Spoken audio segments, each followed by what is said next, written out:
Boas, boas, sejam bem-vindos a mais um episódio Além do Ordinário e hoje tenho comigo uma mulher com uma história fora da norma. A Virginie chegou à Europa com 5 anos de idade num veleiro chamado Joana, vinda diretamente do Canadá. Viveu no barco em Paris e foi aos 6 anos que veio para Portugal. Viveu em contacto com a natureza e formou-se em medicina dentária, fez voluntariado na Guiné-Bissau e na Amazónia, iniciou uma associação no Porto e, com vontade de uma visão mais holística e abrangente, mergulhou na medicina chinesa, onde fez inclusive um retiro de 1 ano no Templo dos Cinco Imortais em Wudang, na China. Regressou a Portugal e foi viver para o local onde cresceu, onde faz retiros e consultas individuais com foco essencial em libertação de traumas e está também envolvida com terapia com cavalos. Obrigado, Virginie, por teres aceito o convite e por estares aqui hoje.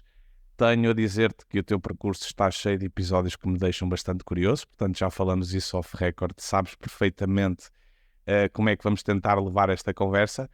E será que podemos começar pelo princípio? Como é que vieste para Portugal? Porquê Portugal? E como é que foi a tua infância por cá? Ahm, olá, olá João, obrigada antes de mais pelo convite e, e sim, já tivemos assim alguns momentos interessantes de conversa e acho que está na hora de partilhar e começando por responder à tua pergunta.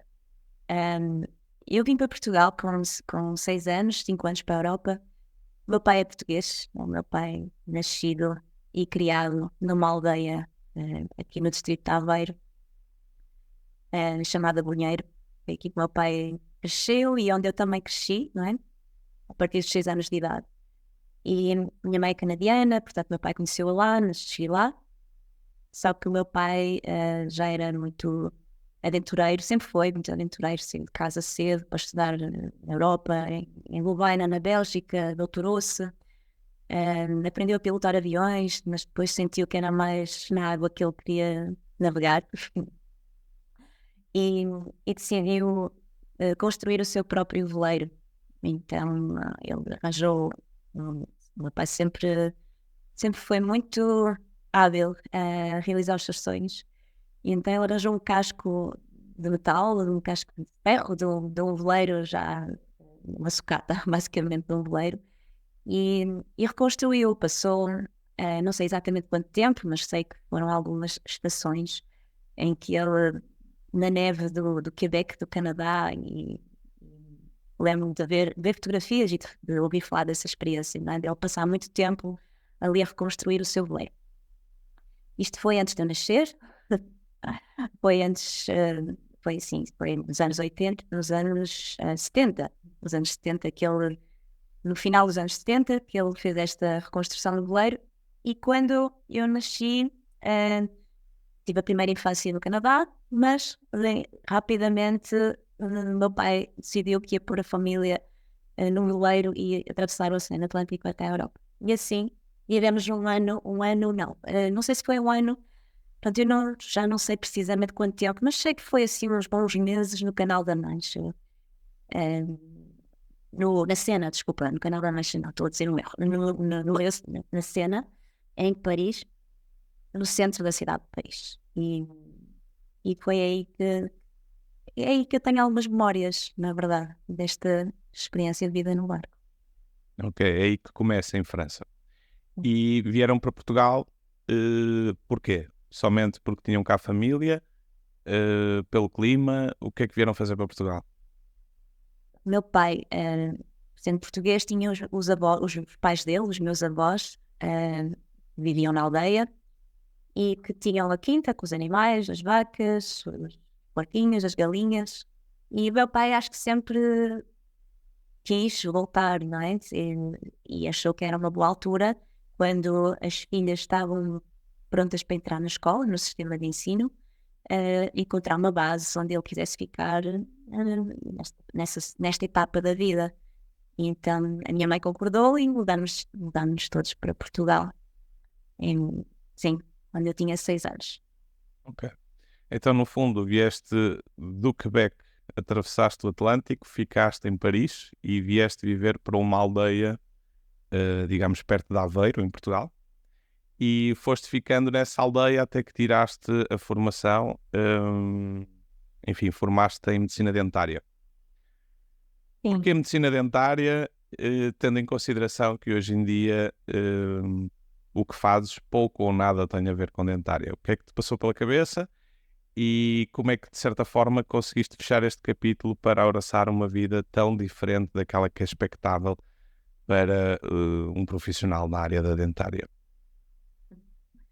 Então, eu considero que tive uma infância e uma adolescência bastante ordinária, normal, não fora do ordinário, né? Andei na escola primária, como toda a gente, na altura, não é?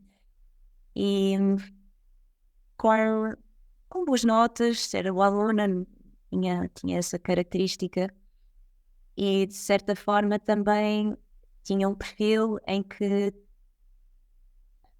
era uma boa menina, estava-me bem e queria corresponder, digamos, às expectativas. E como tinha boas notas, havia a mira de estudar medicina ou um curso que também precisasse de notas altas para se entrar, senão era um desperdício de notas, não é? Era um bocado por aí. E eu fui-me convencendo dessa realidade e quando estava no 11º, 12º ano, tinha esse foco, não é? De me tornar médica. E trabalhei para isso. Pronto, basicamente coloquei essa ideia na cabeça. Nunca foi, ninguém me disse tens que ir para isto, tens que estudar isto, mas de alguma forma a percepção que eu tinha da minha vida e das pessoas à minha volta e daquilo que era expectável foi aquilo que eu segui na altura. Com a maturidade de uma adolescente de 18 anos, não é? Então, onde eu vejo hoje que naquela altura tinha as minhas razões e fazia sentido. Agora, passados uns anos, esse sentido mudou. Maravilha. Deixei de ficar com isso, principalmente quando comecei a exercer, não é?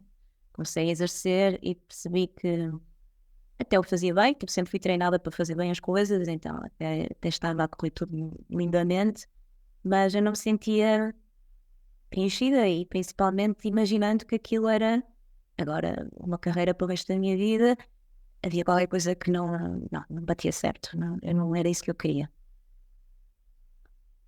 E então decidi interessar-me por outra coisa e perceber o que é que realmente me interessava, não é? Também houve essa busca, o que é que realmente me interessa. Para além, eu sei que tenho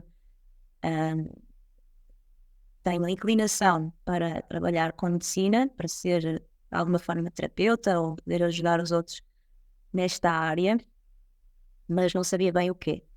E a medicina tradicional chinesa caiu-me assim um bocadinho do céu. Foi em conversa com alguém e depois também percebendo o Human Design, que é assim que as coisas funcionam para mim, há sempre um mensageiro, há sempre alguém que me traz e que me fala de um assunto, e quando esse assunto de repente ressoa com todas as minhas células, é como se não há dúvida nenhuma, não preciso pensar, e foi isso que aconteceu com a medicina chinesa, não tive que pensar, foi uau, isto ressoa comigo. Fui a uma palestra do que veio a ser meu professor depois no ICBAS sobre a medicina tradicional chinesa e eu não hesitei, inscrevi-me logo no curso. Foi quando ainda era dentista na altura, portanto foi nos últimos anos, enquanto dentista, que estudei medicina tradicional chinesa.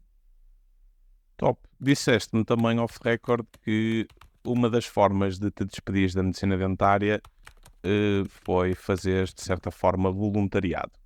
E não queria levar a conversa muito para abordarmos esta questão do voluntariado, mas tenho uma pergunta para te fazer. Será que o voluntariado foi realmente uma fuga a algo que mais à frente se veio a revelar e que te trouxe um monte de coisas boas, mas que inicialmente foi uma fuga? Como é que vês esse voluntariado que estiveste a fazer na Guiné-Bissau e na Amazónia e, de certa forma, o que é que tu trouxeste lá? Porque alguma coisa has de ter trazido. Sim, claro que sim. Eu acho que precisava de uma boa desculpa para me despedir do meu emprego, porque eu tinha um emprego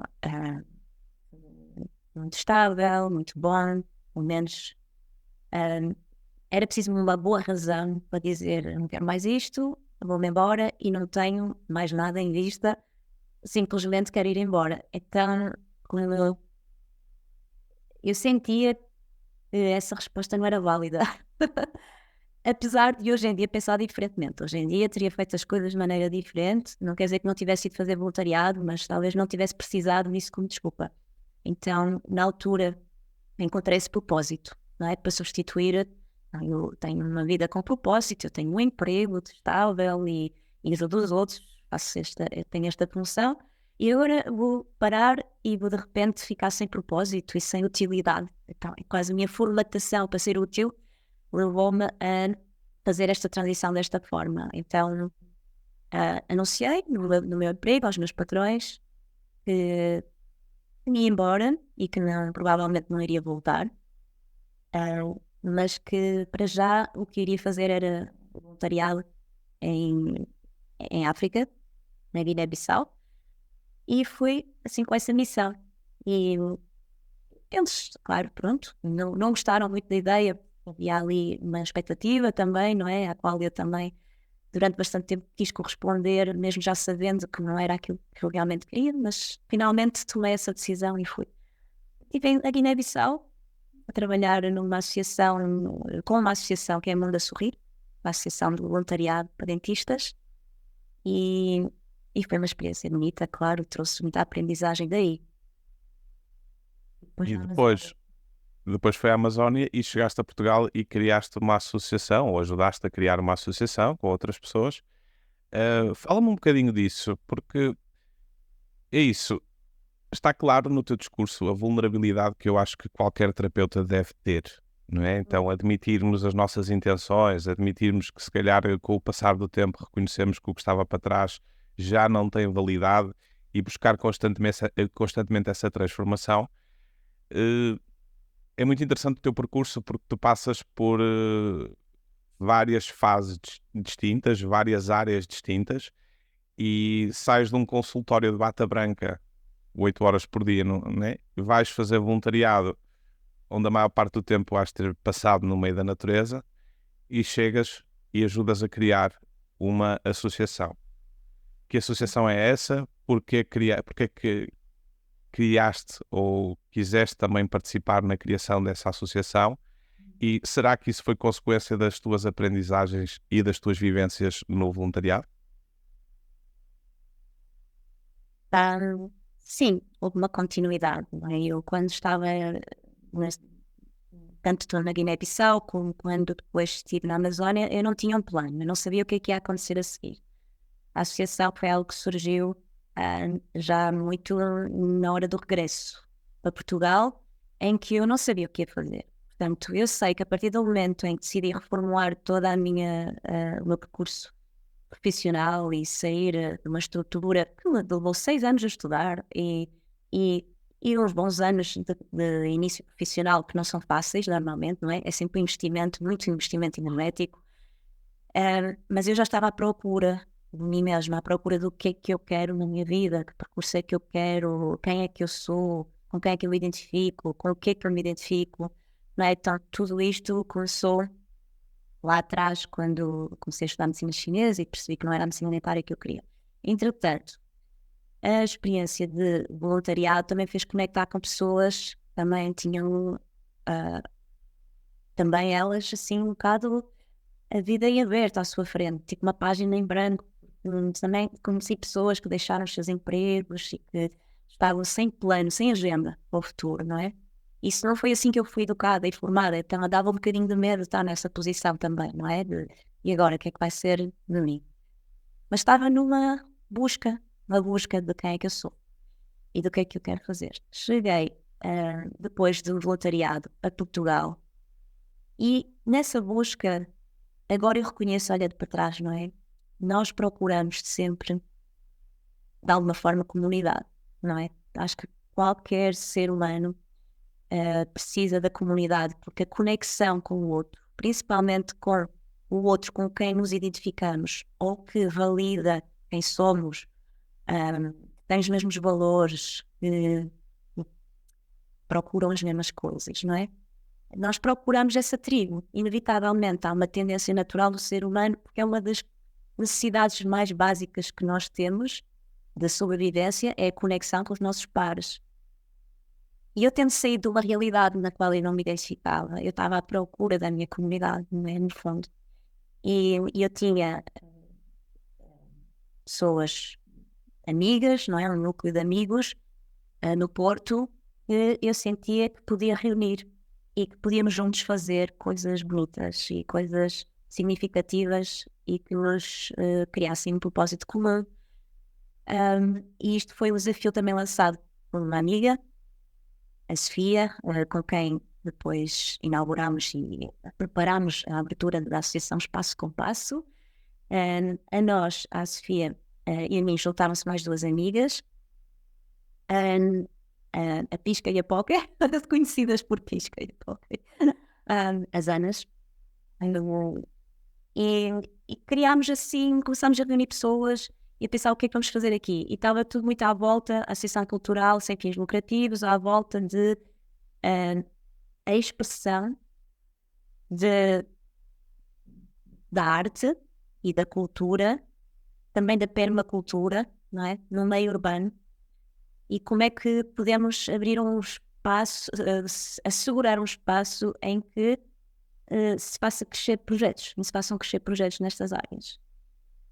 E foi isso que aconteceu, não é? Abrimos uma associação em que havia muito foco na expressão musical, não é?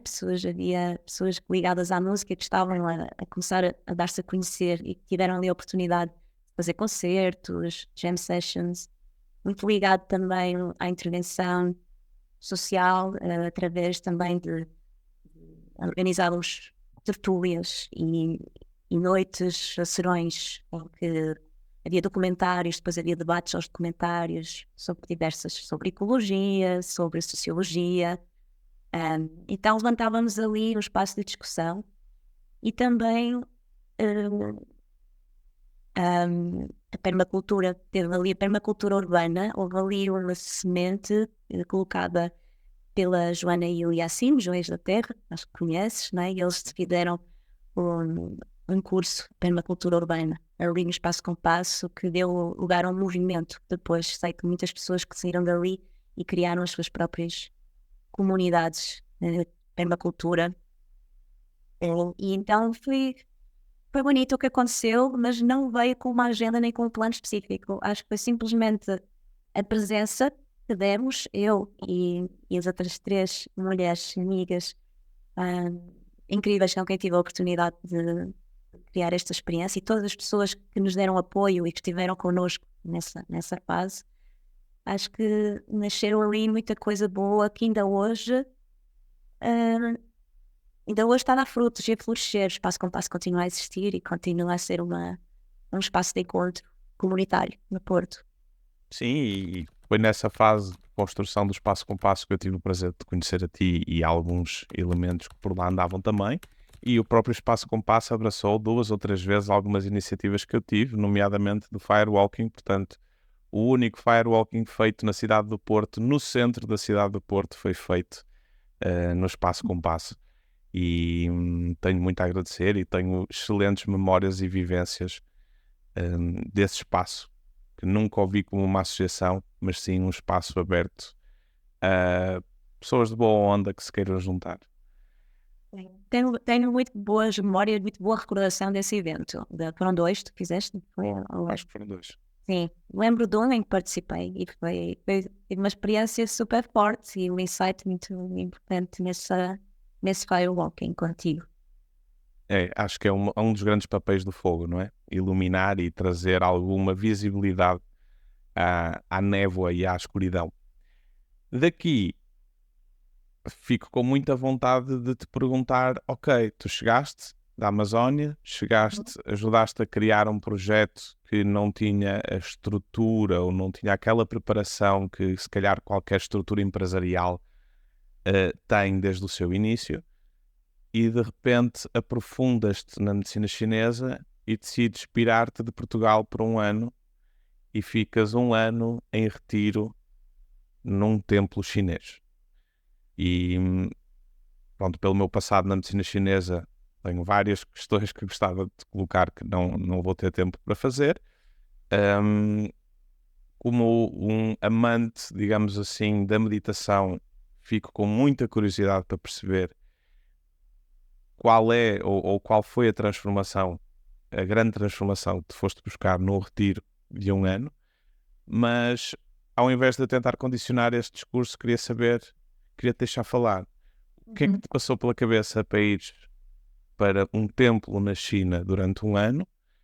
Ahm, realmente o que é que tu trouxeste de valioso que não conseguirias encontrar em nenhum livro, em nenhuma escola ou noutro sítio qualquer que não fosse um templo?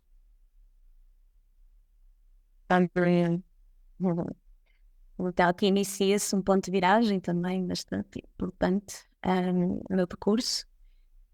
Sim, o espaço compasso para mim chegou ao momento em que eu decidi que era para entregar o testemunho, né, e entregar a outras pessoas o espaço e a gestão do espaço.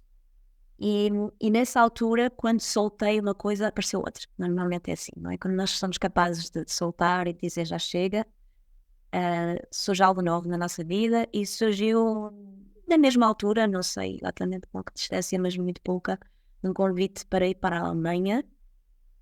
O convite do meu professor, que foi quem estava encarregue do curso no ICBAS de Medicina Chinesa. Ele tem uma clínica escola em Heidelberg, na Alemanha, e convidou-me para integrar a equipa. E eu fui, e foi assim, tipo, até já, não sei exatamente quando volto, mas volto. E acabei por ficar 4 anos na Alemanha. Então essa imersão na medicina chinesa foi essencialmente aí. Depois da formação, foi 4 anos de trabalho intensivo, em que não só trabalhava na parte clínica, como na parte da escola também. Então eu frequentava enquanto assistente, assistia às aulas e aos cursos todos, quase todos, da escola. Então fui reciclando, aprofundando, dei algumas aulinhas também, que foi-me dada essa oportunidade de começar o ensino. E ao fim de 4 anos na Alemanha, então, mais ou menos no final do terceiro ano da Alemanha, início do quarto ano da Alemanha, encontro uma pessoa que já conhecia, mas está-nos a falar, e ele estava a fazer um bocadinho de tai chi numa pausa de um curso, uma pausa de uma palestra. E eu, curiosa, perguntei, de onde vem esse tai chi, que bonito? E ele, olha, esta forma de tai chi aprendi na China. E começou a falar, e ele veio-me falar então do Templo dos Cinco Imortais, onde tinha tido uma experiência de algum tempo. Passou lá, acho que tinha sido um mês ou 2, e falou-me do templo. E tal como quando alguém me falou da medicina chinesa lá atrás, quando eu era dentista, aquilo foi tipo assim um download de é isto. A mesma coisa aconteceu, porque eu, enquanto estudante de medicina chinesa, sempre achei que haveria de ir à China. Não é? Como qualquer estudante de medicina chinesa, qualquer dia tem que ir à China. Mas nunca consegui perceber bem onde é que eu gostaria de ir, como, em que circunstâncias, o que é que eu realmente queria fazer à China. E ali naquele momento eu não tive dúvidas. Disse, é aqui que eu vou, é isto que eu quero fazer. E pronto, e assim fui-me preparando para deixar o meu trabalho, mas temporariamente, porque eu ia à China e voltava, não queria deixar completamente. E então fui com 3 meses, visto 3 meses, para passar 3 meses no Templo dos Cinco Imortais, e acabei por fazer um curso de Medicina Taoísta, que foi isso que me chamou, foi Medicina Taoísta, porque pensei, uau, então Medicina Taoísta, o que é realmente? Então fui lá para descobrir o que era a Medicina Taoísta, e quando terminaram esses 3 meses, eu senti que não tinha ainda terminado o que tinha ido fazer lá, à China, aquele templo, aquele lugar. Então voltei. Na altura tinha que entregar e defender a minha tese de mestrado em medicina chinesa em Portugal, então foi o tempo de fechar as coisas na Alemanha, anunciar que me ia embora, fechar tudo lá, casa, trabalho, e vim defender a tese de mestrado ao ICBAS, e depois voltei para a China, já com outra intenção mais clara, já com uma visão mais clara do que é que eu ia lá fazer. E um ano, não foram 2 semanas, não foram 2 meses, foi um ano em retiro. Consegues explicar um pouco? Vou-te corrigir. Foi Foi um ano porque eu tive depois um intervalo no meio e ao todo, mas ao todo na China foram 9 meses. Foi Ok, 9 meses ao foi um todo. período de um ano, ok. Nesses 9 meses, tu tinhas muito provavelmente uma rotina, ok?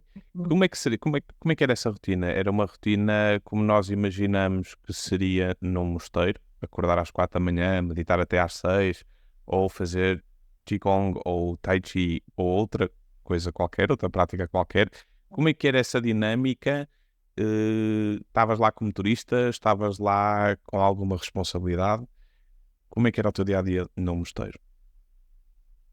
Então, o mosteiro dos cinco imortais, o templo, ahm, é um templo que está há alguns anos, já há uma década mais ou menos, aberto aos ocidentais e a visitantes. Mas antes era um templo fechado, em que só viviam lá os monges, e também foi destruído na altura da Revolução Cultural. Então, era um templo que estava bastante degradado. E quem vivia lá em condições, os monges que viviam lá, viviam em condições bastante rudimentares.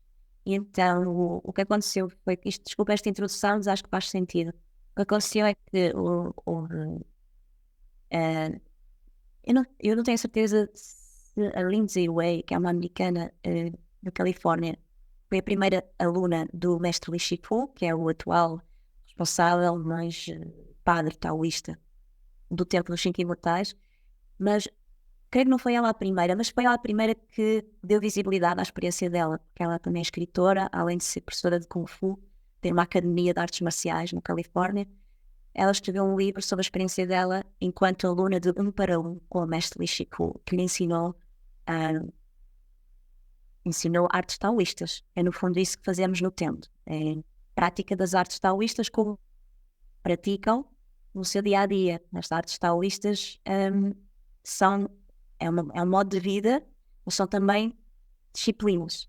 Disciplinas que se aprendem de mestre para discípulo. E ela deu a conhecer pelo seu livro e depois por outros alunos que foram chegando ao templo, criaram uma página e tal, tornou-se conhecido. Mas não é assim há tanto tempo. Há assim uma década, mais ou menos, que o Templo dos Cinco Imortais se abriu ao público e que recebeu estudantes ocidentais como eu. Nós o que é que fazemos quando chegamos lá? Nós integramos a vida do templo. Portanto, nós não podemos vestir-nos como queremos, não vestimos de uma forma muito sóbria, não tem que ser obrigatoriamente as vestes do monge, mas também tínhamos disponíveis se nos usar as vestes que eles usam. Tínhamos uma rotina assim de cuidar do templo, cuidar da vida do templo, cuidar não só da parte física, do espaço físico, mas também do espaço espiritual do templo. Portanto, há regras de comportamento e de conduta e de postura que devemos ter. É aberto a qualquer crença, pessoas com diferentes crenças, pessoas com diferentes filosofias de vida. Contudo, lá existem rituais de culto aos imortais, que são as deidades taoístas, que nós fazíamos. Então, a primeira coisa ao acordar, um de nós tinha que ir acender as velas e os incensos em todos os altares, que não eram assim tão poucos, porque o templo são vários templos, não é só um. Um templo é uma estrutura assim fechada, ou seja, é como se fosse um átrio interior rodeado por templos, e cada templo é de uma deidade, de um imortal. Neste caso havia o templo dos cinco imortais e havia dos Janwu, que é o guerreiro imortal, né? E assim por diante. Primeira coisa, cuidar dessa parte. Depois íamos todos correr, uma corrida matinal, e era ao pico, porque o templo encontra-se no cimo da montanha, mas não no pico, é mais protegido, um bocadinho, dos 200 metros abaixo. Então nós tínhamos uma corrida ao pico para abrir os pulmões, para realmente começar o dia com exercício físico. Às 5 da manhã é a hora que termina a hora do pulmão na medicina chinesa, não é? Então, a essa hora, nós abrimos o pulmão e praticamos Qigong. Nós chegávamos ao pico da montanha e havia a prática de Qigong. Havia simultaneamente a cerimónia da manhã, portanto, o ritual da manhã, e que havia um par de alunos, e quem quisesse podia se juntar livremente mas tinha de fazer a escolha entre fazer o Qigong ou o ritual da cerimónia, que era à mesma hora. Então rezávamos um bocadinho nisso, de os mantras, não é? Os mantras, a repetição cantada de mantras durante uma hora, também faz parte das artes taoístas. Portanto, já disse duas, não é? O Qigong e a recitação de mantras, a cerimónia ou ritual. Depois tínhamos o pequeno almoço e cuidar do templo. Varrer, limpar, tirar o pó nos altares, para as casas de banho, cuidar da horta. E depois dessa parte feita, tínhamos então os ensinamentos do mestre.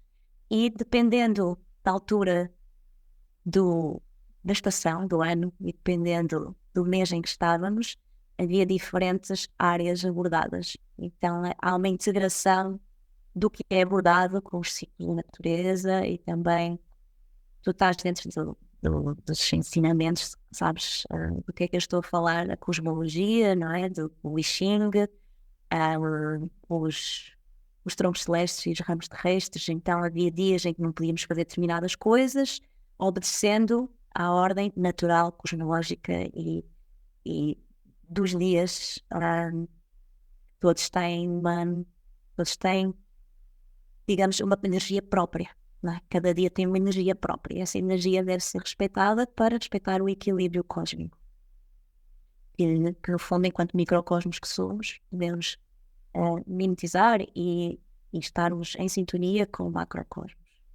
Então esta é outra disciplina, outra arte taoísta, que é a adivinhação e o I Ching, e isto também remete um bocadinho para o Feng Shui, que é também estarmos o equilíbrio do Qi com os elementos.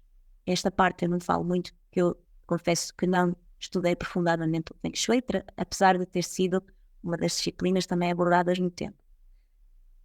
E tínhamos a prática física, as artes marciais, desde o Qigong, que não é físico, mas o Tai Chi já é uma arte marcial.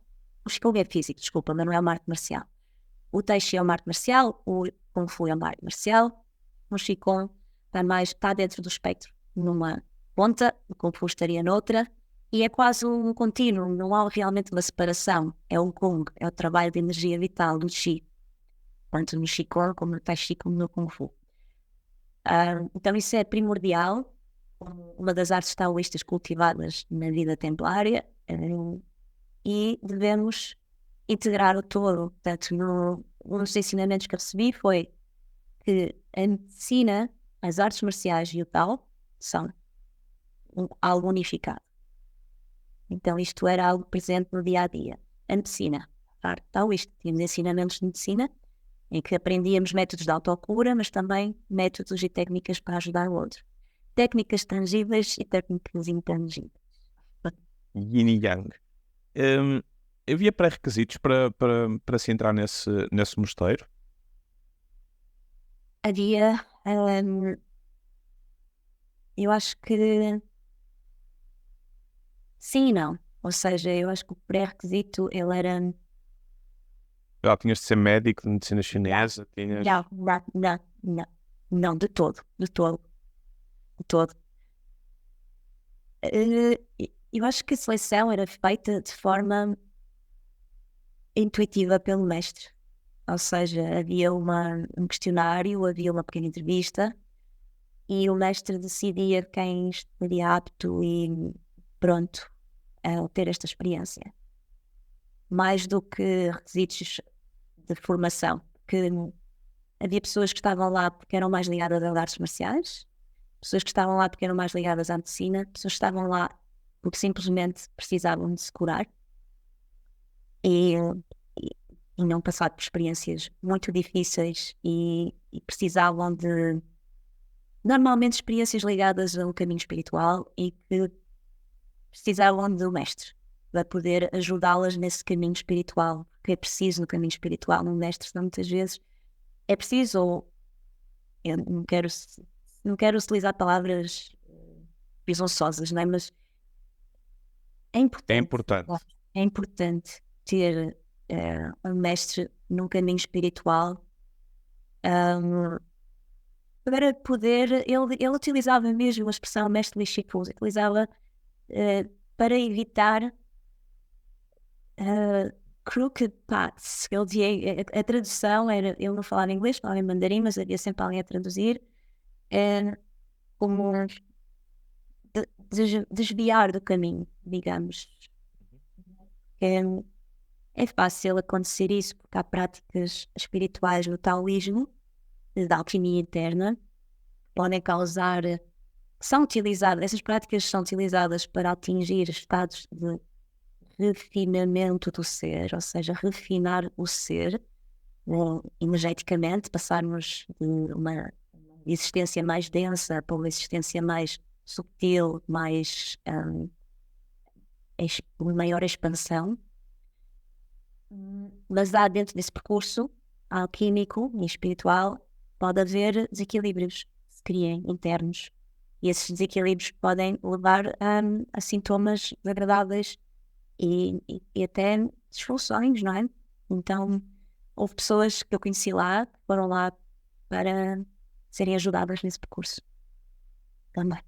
É curioso porque a nossa cultura ocidental não tem, na sua história, pelo menos na que nos é mostrada, não tem esta conexão espiritual, não é? Então o que nos foi imposto foi uma religião e não talvez uma filosofia de vida, que se calhar se focava muito mais no desenvolvimento interior de cada um.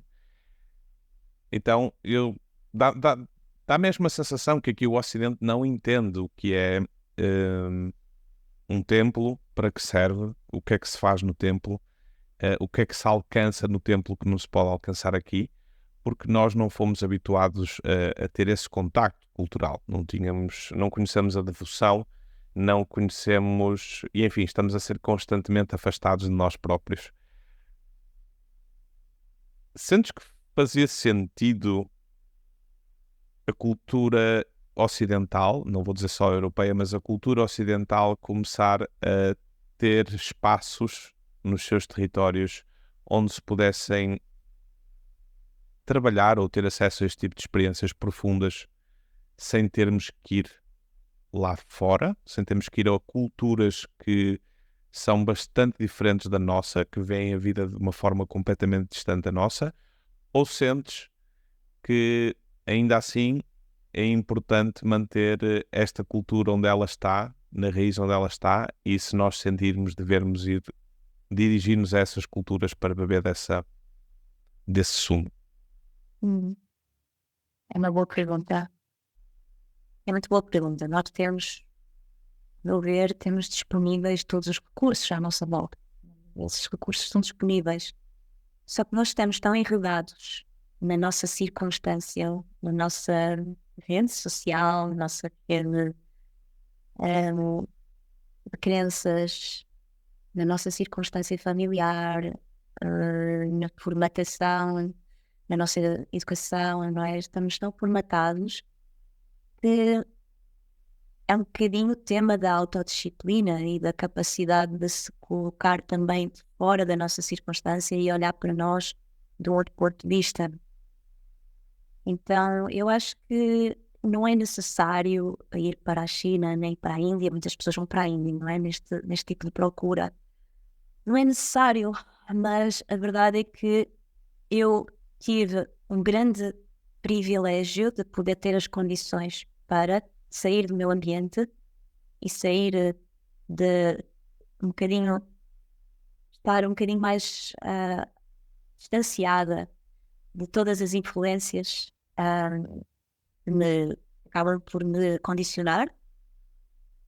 Não todas, mas algumas. Consegui me distanciar e ir para um lugar onde eu me coloquei às ordens e ao serviço, basicamente. Ou seja, é coisa que nós também não aceitamos muito na nossa sociedade, na nossa cultura. De repente, o mestre vai-me dizer o que é que eu tenho de fazer de manhã à noite e eu simplesmente faço, não é?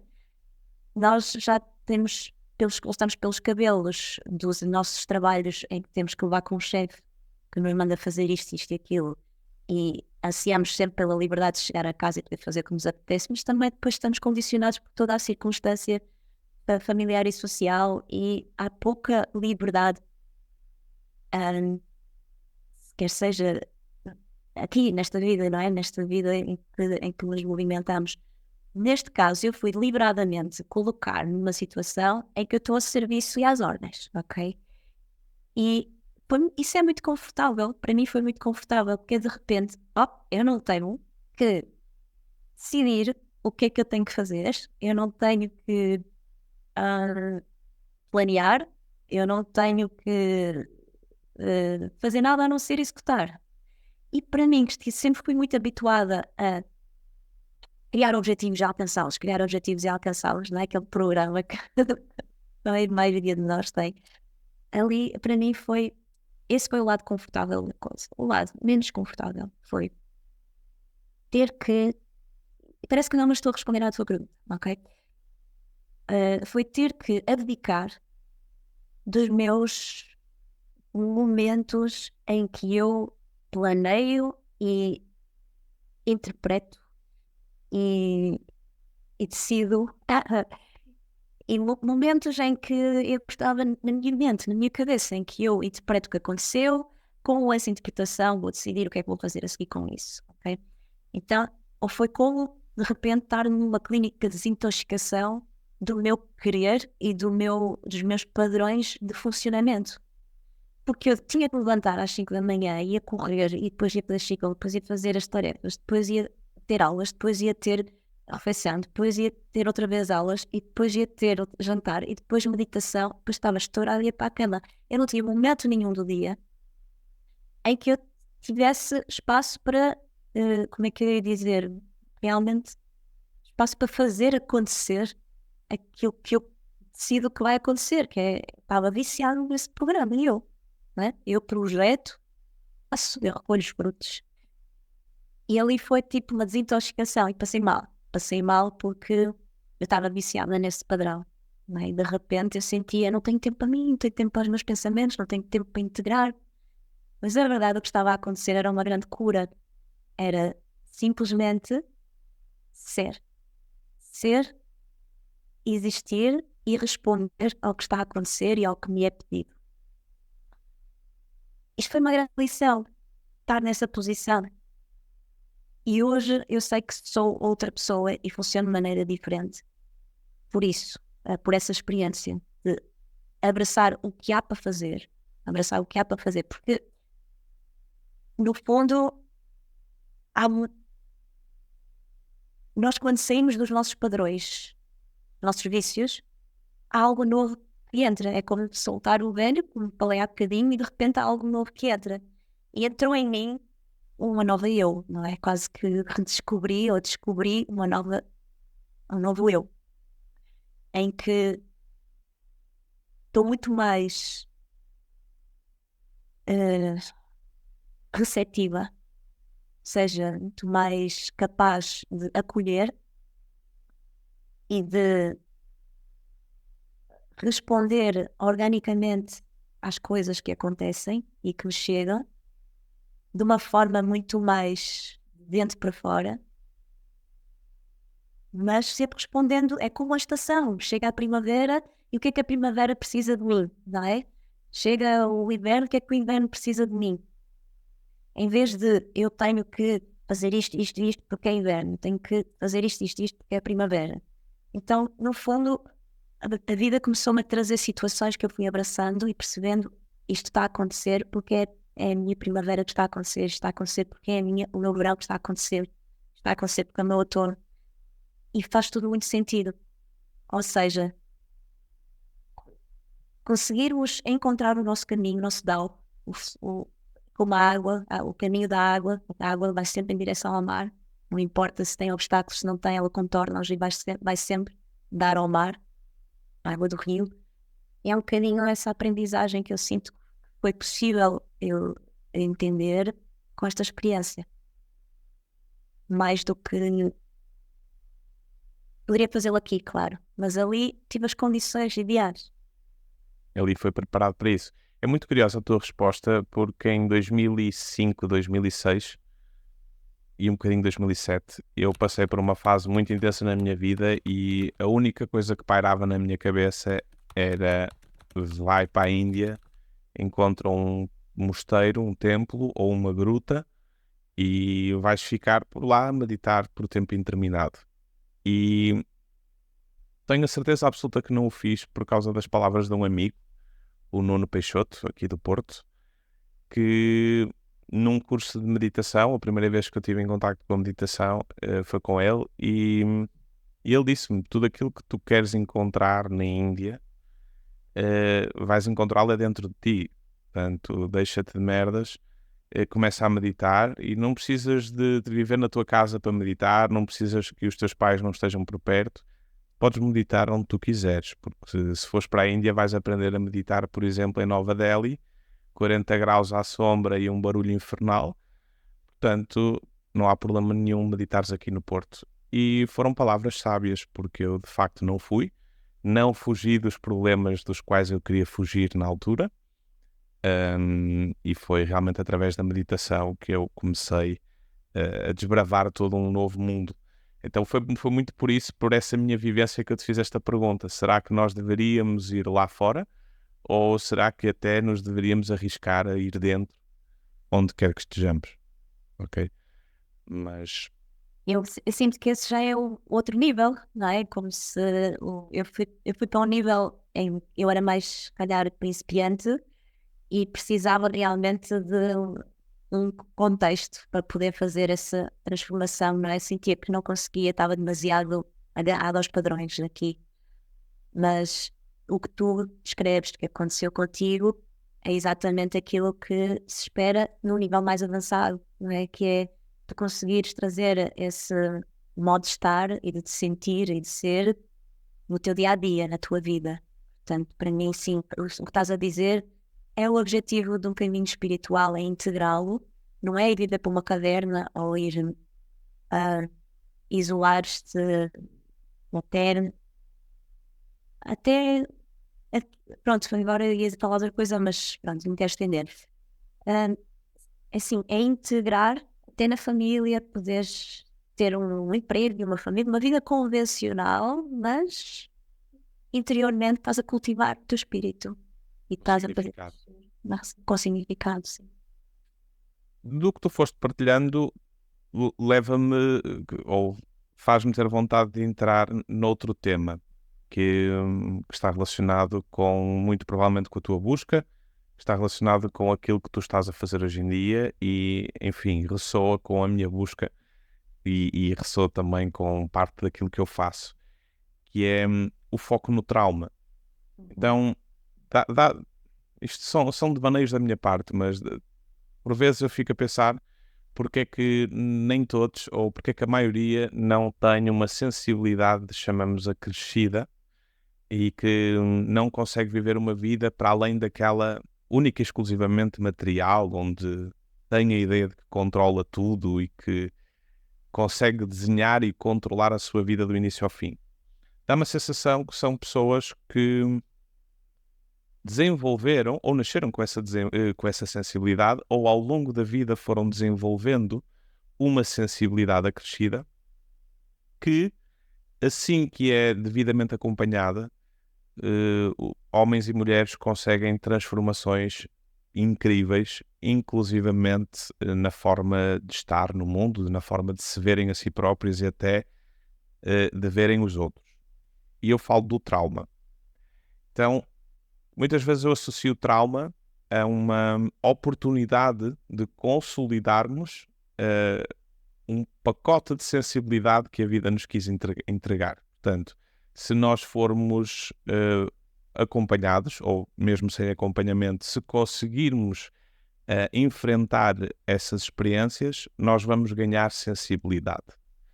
Isto faz-te algum sentido para alguém que trabalha com libertação de trauma?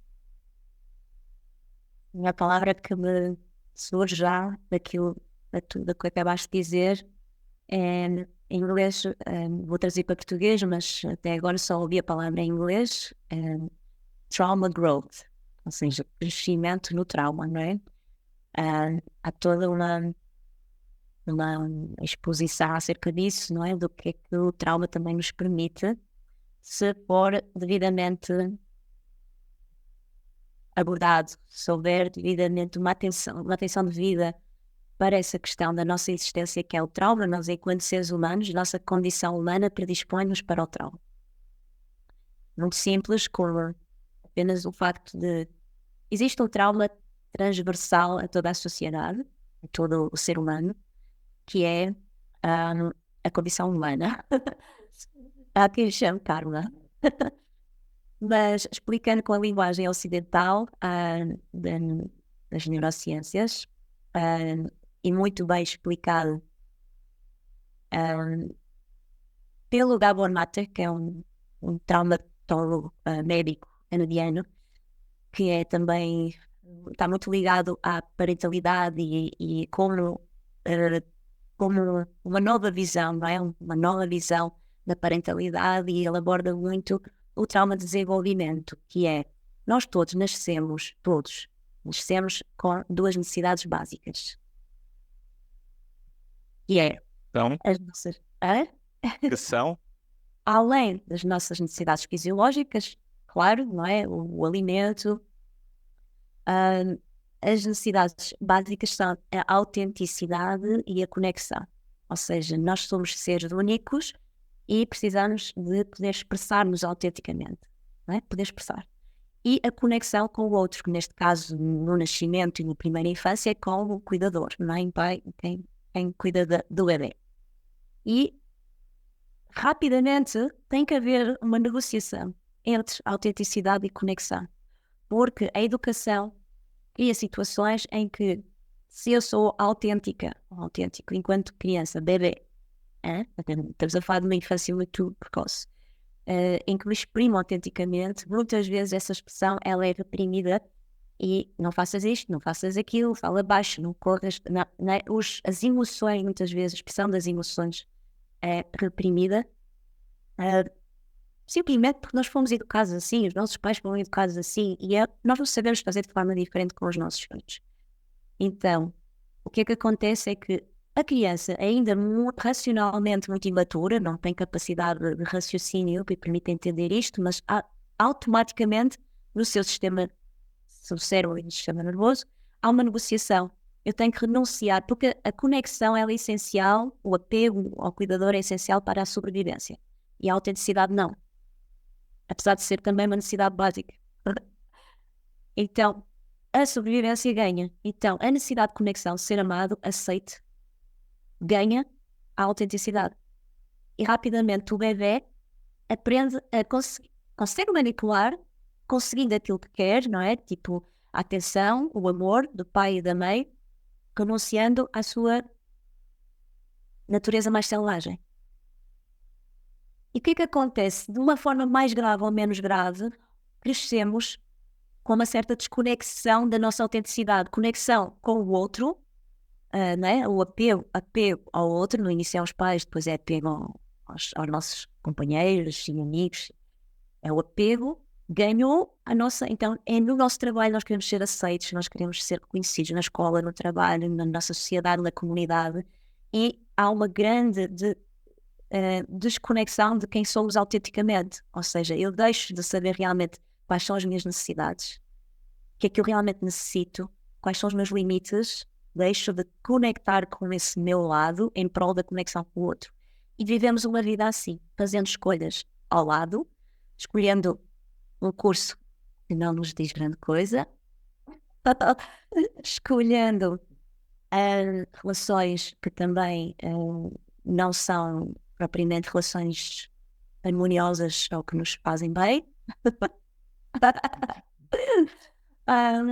Acabamos por fazer escolhas fundamentais na nossa vida por uma desconexão que ocorre na infância precoce da nossa autenticidade, não é? Porque nós só queremos, no fim de contas, para nos sentirmos seguros, é uma questão de sobrevivência, conectar com o outro. Nós somos seres sociais e nós precisamos da conexão com o outro para nos sentirmos seguros e para conseguirmos prosperar nesta vida. Daí a busca da comunidade, a busca da relação com o outro. Então, este é o trauma transversal e permeia toda a nossa condição humana. Portanto, quando falamos em trauma, não tem que ser ter estado num acidente violento ou ter estado numa guerra, é também, mas não precisa de ser. Não precisa de ser uma agressão muito violenta no nosso corpo, uma violação. Não, muitas vezes as pessoas ouvem a palavra trauma e dizem, eu não tenho traumas, eu tive uma infância boa, né? Mas a verdade é que todos temos trauma, todos. E claro, juntando este trauma de base, temos todos algo que nos aconteceu, seja de uma forma continuada no nosso desenvolvimento, ou seja pontual, algo que criou uma disrupção no nosso conforto interior, ou seja, nosso estado de alerta. Nosso estado de alerta, ele é importante para nós nos defendermos de possíveis perigos e serve uma função importante na nossa sobrevivência, é essencial, o estado de alerta, medo, não é? Mas, quando está permanentemente ativo, esse estado de hipervigilância, de alerta, cria limitações na nossa existência. Tanto limitações físicas, como limitações mentais e emocionais. Então, nós damos por nós, às vezes, a isolar-nos, a desvalorizar-nos, a termos falta de confiança em nós próprios, ou a ter falta de coragem para assumir aquilo que nós naturalmente assumiríamos se não fosse esse condicionamento, que não somos nós. São camadas de defesa que fomos juntando ao nosso ser, fomos cobrindo o nosso ser, a nossa essência, com essas camadas de defesa, fazem com que nos apresentamos ao mundo de uma forma escondida, não nos estamos a expressar como realmente somos. Podemos dizer, será que concordas com isto? Sermos nós próprios é estarmos em contacto com a nossa natureza mais selvagem? Eu diria com a nossa essência, e é sim uma natureza mais selvagem, menos Eu estou a tentar pegar nas palavras, mas não sei se foi natureza selvagem que tu falaste, mas lembro-me do selvagem. E eu gosto muito, gostei muito dessa expressão, porque de facto nós estamos todos à procura de ser, uns mais outros menos, mas de ser aceitos num grupo ou por vários grupos, e estamos dispostos a abdicar de tudo, inclusivamente da nossa natureza, da nossa espontaneidade, da nossa vulnerabilidade e, acima de tudo, da honestidade para connosco próprios, muito antes de chegar à honestidade para com os outros. E fazemos isso por um preço, digamos, bastante reduzido, porque os outros, na verdade, estão-se nas tintas para nós. Sim. Não é? Sim. Pagamos um preço alto por pouco. Não é? Sim. E é muito curioso, porque de facto falta autenticidade na maioria dos homens e das mulheres. Acho que a maioria já percebeu que algo se passa comigo. O que é que se passa comigo que eu não sei o que é? Porque é que eu não estou bem? Porque é que eu não estou feliz? Será que é dinheiro que eu preciso? E as pessoas passam anos à procura de dinheiro. Será que eu preciso de um novo relacionamento? E tentam relacionamentos e as coisas não funcionam. Se precisam de mudar de emprego, de casa, de país ou de cidade. E nada resulta. Será que o que as pessoas estão a precisar de fazer é ir um pouco lá atrás na sua história, compreender coisas que na altura não tiveram recursos suficientes para compreender, para que consigam ser um pouquinho mais livres? Faz sentido isto?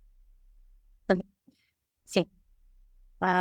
Sim, e há aí uma parte que a parte do ir lá atrás à história, eu acho que inevitavelmente nós procuramos a narrativa que justifica o que eu sinto hoje, não é? Então nós vamos lá atrás e vamos lembrar-nos, às vezes nem nos lembramos porque está no nível do nosso inconsciente ou de algo que nós até apagamos da nossa memória com um instinto de sobrevivência, não é? Às vezes nem conseguimos aceder a essa memória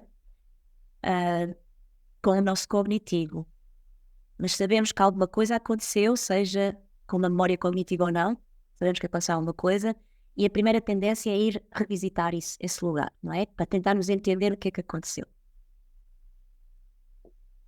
Isto foi o que eu fiz também, não é? Coisas que aconteceram na minha história, nós não falamos disso aqui neste podcast, mas eu também tive situações difíceis na minha vida e eu fui revisitar isso e percebi, ok, é por causa disto. Contei esta narrativa a mim mesma, é por causa desta situação na minha vida que eu hoje tenho esta dificuldade em certas situações. E sinto o meu sistema nervoso não me serve para, na maior parte das vezes, para eu prosperar e suceder.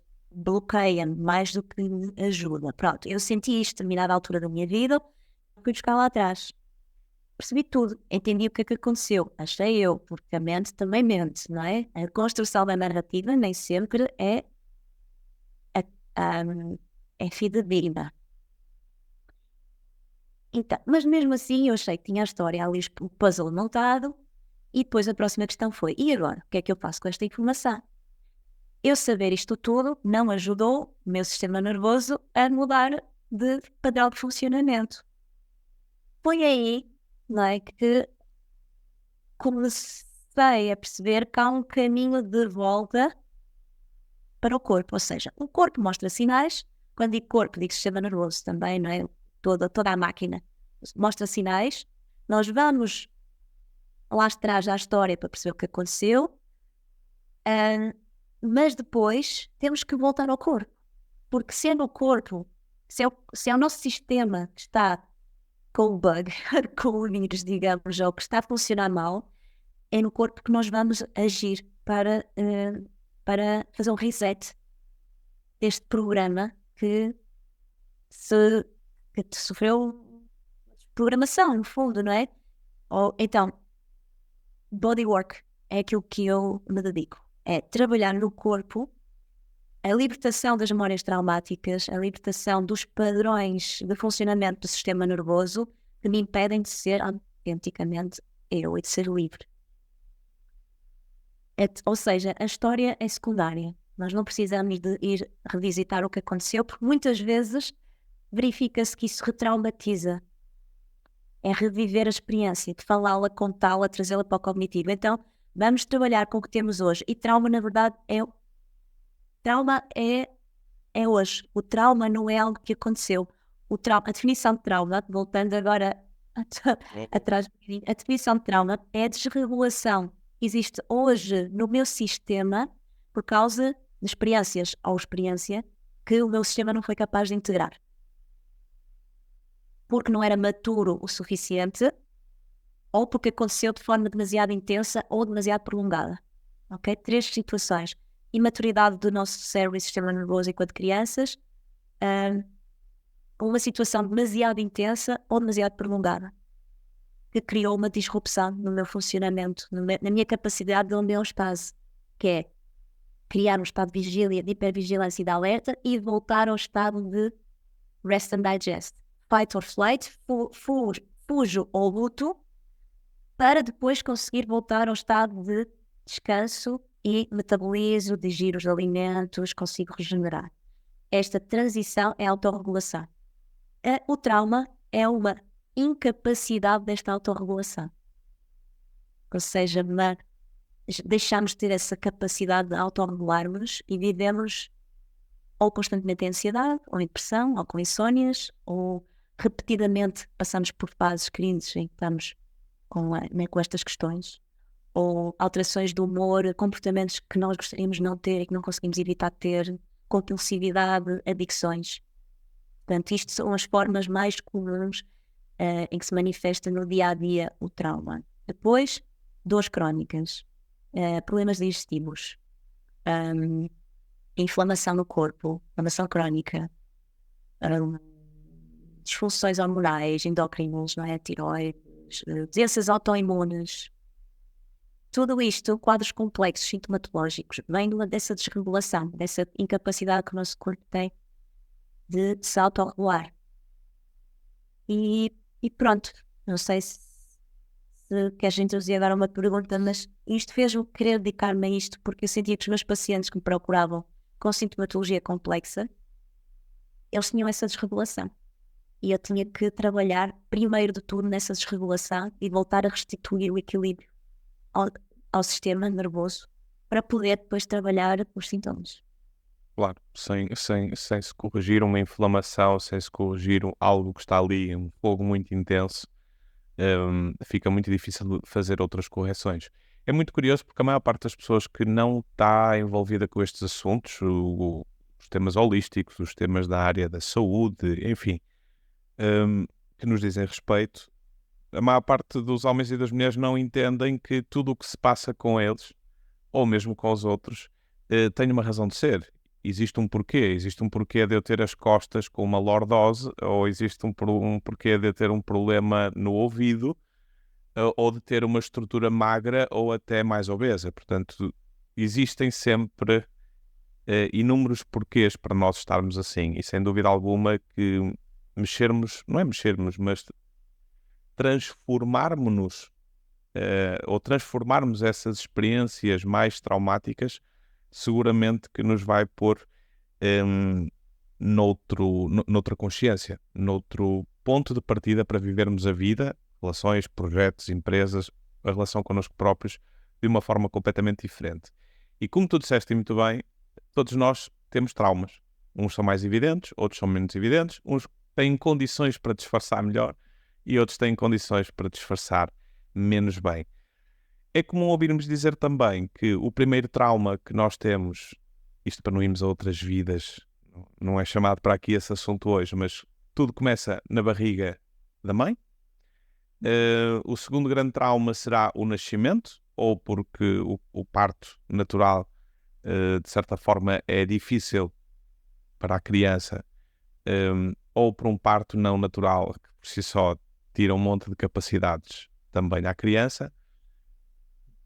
Se todos nós somos traumatizados e se todos nós já nascemos, digamos assim, com alguma debilidade ou com alguma incompreensão para lidarmos com toda a envolvência que já estamos a lidar,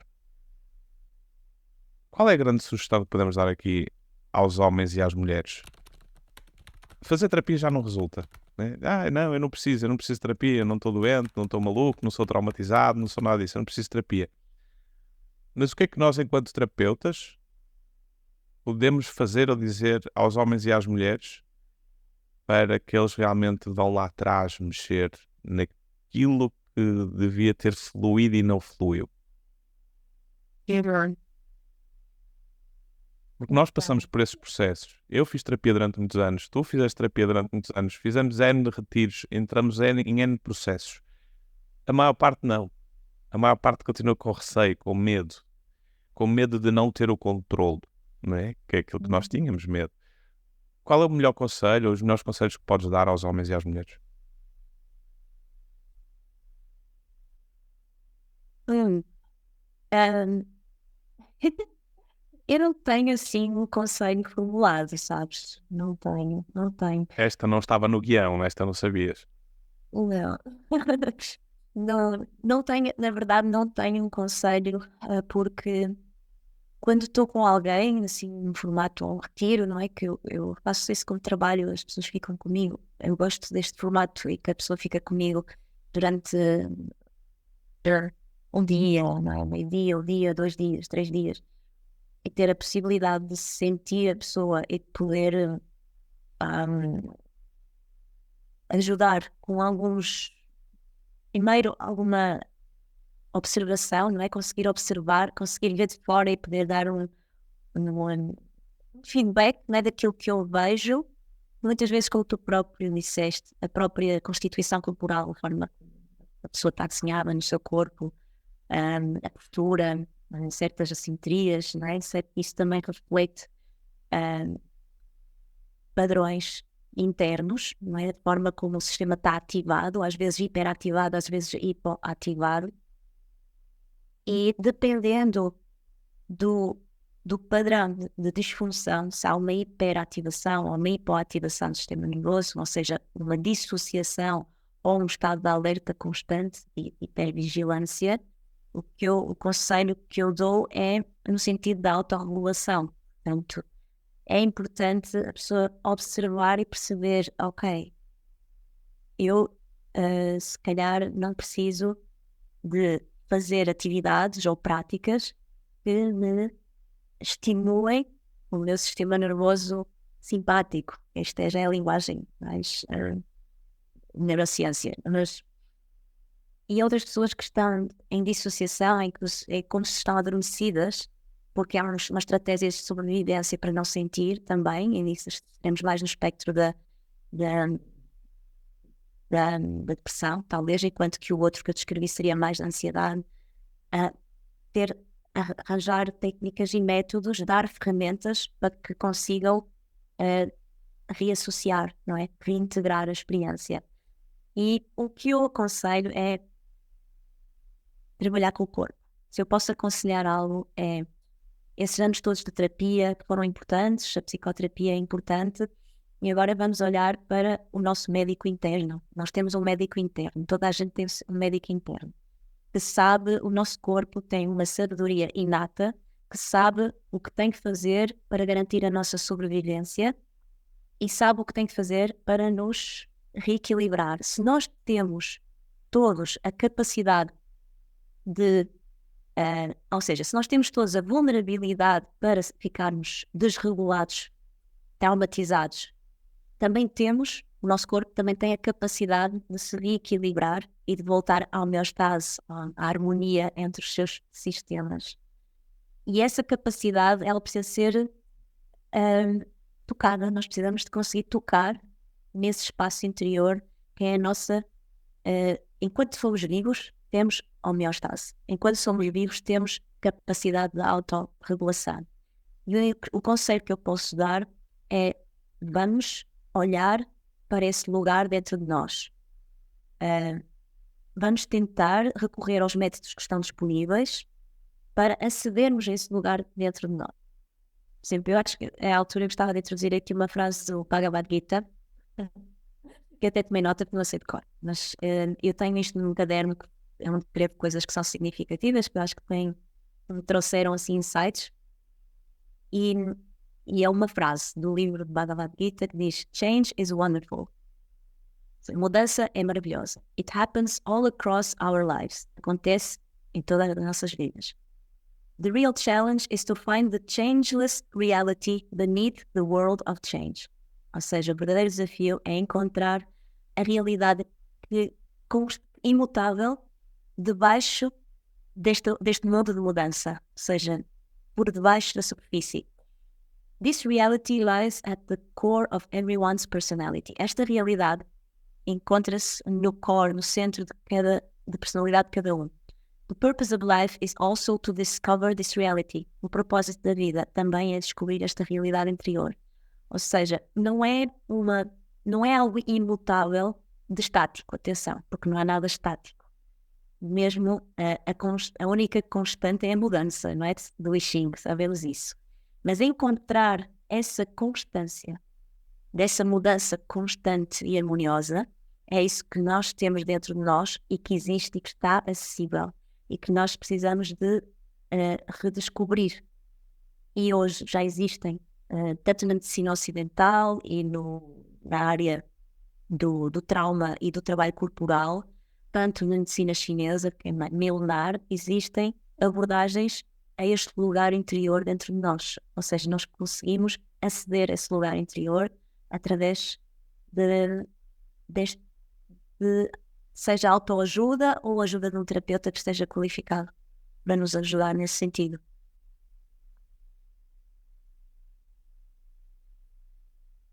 João, deixei-te ouvir? Estás sem som. Agora sim. No fundo,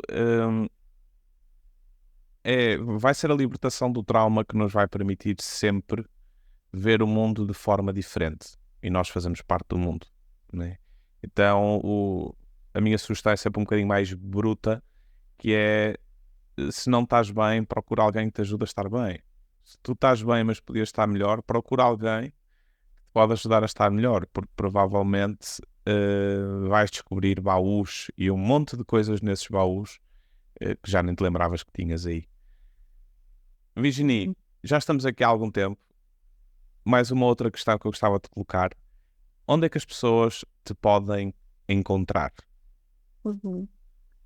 Então, só para fazer a ponte com o que acabaste de dizer e com o que acabei também de falar do trauma, portanto, eu utilizo um método conhecido como TRE, Tension and Trauma Releasing Exercises, que é um método, é todo um treino, uma formação que eu fiz para poder facilitar este tipo de terapia, em que estamos só simplesmente a resgatar uma capacidade do corpo, inata do nosso corpo, de libertar memórias traumáticas. Ou seja, se o meu sistema nervoso está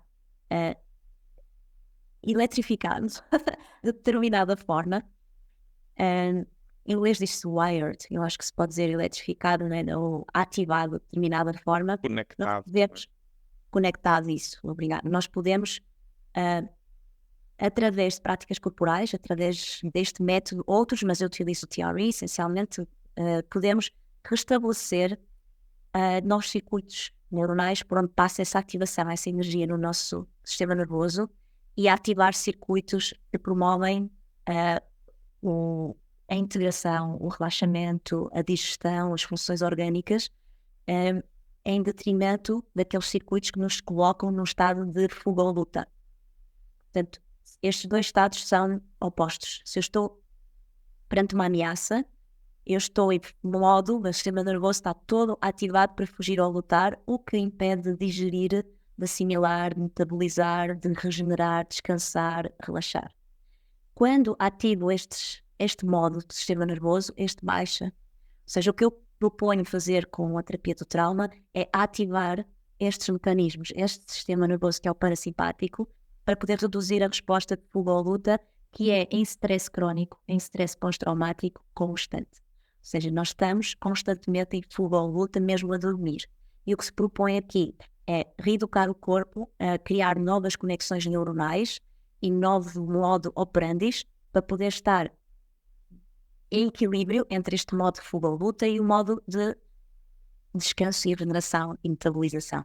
As intolerâncias alimentares estão faladas hoje em dia, é um exemplo clássico disso, não é? Tipo, eu antes tolerava comer isto e agora já não tolero. O sistema nervoso chega a um ponto de saturação em que a capacidade digestiva ela encontra-se diminuída em grande escala. Então, começamos a ter por aí fora muitos problemas de saúde a partir daí. Isto para dizer que eu trabalho com acupuntura, trabalho com terapia manual, ou seja, toque. O toque é muito importante na libertação de trauma do corpo. Portanto, eu utilizo massagem para ajudar também com essa parte, com a parte de libertação de trauma do corpo, mas também trabalho com o TRE, que é uma técnica que, pronto, teria que agora ter mais tempo para explicar, mas quem quiser pode pesquisar um bocadinho, TRE, Tension and Trauma Releasing Exercises, exercícios de libertação, tensão e trauma. É um método que eu utilizo e acompanho enquanto facilitadora, mas depois a pessoa fica apta a utilizar para si própria, ou seja, é um método de autoajuda. Mas a pessoa não precisa de mim para fazer essa terapia. E é isso que eu mais gosto do meu trabalho, é poder empoderar e dar à pessoa ferramentas para ela se poder autocurar. E podem me encontrar, eu dou consultas também, consultas normais, um consultório, no Porto. É só entrar em contato comigo, se quiser marcar uma consulta. Mas também recebo pessoas no espaço onde estou a viver agora, onde tenho os cavalos, recebo pessoas em retiro, ou seja, retiro, idealmente o retiro é de alguns dias, não é? Idealmente. Mas sei que hoje em dia há pessoas, seja porque têm filhos pequenos, ou porque têm um trabalho muito exigente, ou não têm tempo, ou não têm oportunidade de poder vir ficar 2 dias, ou 3, ou 4, ou 5 comigo, eu coloco a possibilidade comigo, ou eventualmente até amanhã ou à tarde, em que podemos ver o todo e ver que ferramentas é que estão à disposição e que serão as mais adequadas para aquela pessoa individualmente. E aí faço terapias, facilito a sessão do que for acordado na altura que a pessoa precisa, segundo o diagnóstico, e pronto, podem me encontrar neste contexto, e é neste momento aquilo que eu mais me dedico. Tenho os cavalos que fazem também de terapeutas, são grandes terapeutas e estão ali para nos ajudar. Eu vou deixar o teu link, ou o link de uma rede social tua, pelo menos do Instagram, onde possas receber alguns dos ouvintes que estejam curiosos a entrar em contacto contigo. Tenho uma última questão, que é mais um convite.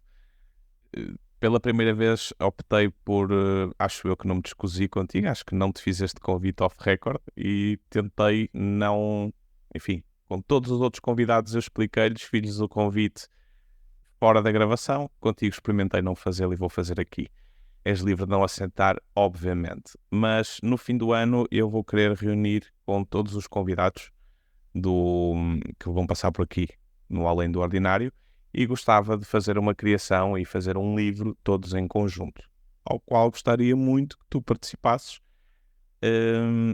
Portanto, mais à frente vais receber a consolidação desse convite. Não tens que dizer sim ou não agora, mas fica público o anúncio, que é para depois ser mais difícil tu fugires.